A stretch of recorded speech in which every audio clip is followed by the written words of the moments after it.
Welcome to Kenton's videos. Enjoy the video. In this video, I will explain how to make your Discord server public. First, open your server settings and navigate to Enable Community.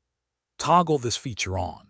You'll need to agree to Discord's safety guidelines and designate specific channels for rules and moderator updates.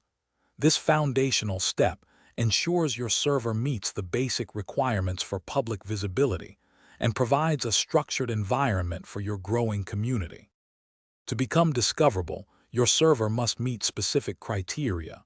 A key requirement is having at least 1,000 members.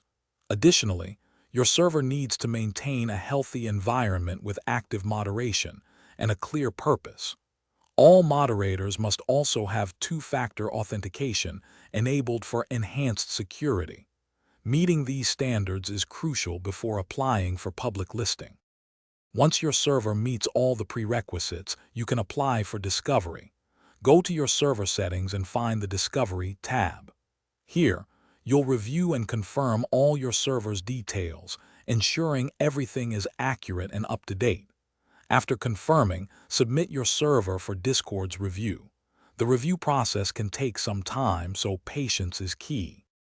After your server becomes public, the work continues to foster growth and engagement.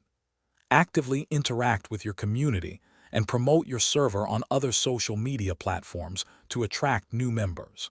Regularly update your server's rules and channels to keep content fresh and relevant. Encourage new members to participate in discussions to build a vibrant and welcoming community. Thanks for watching. Consider subscribing if we helped you.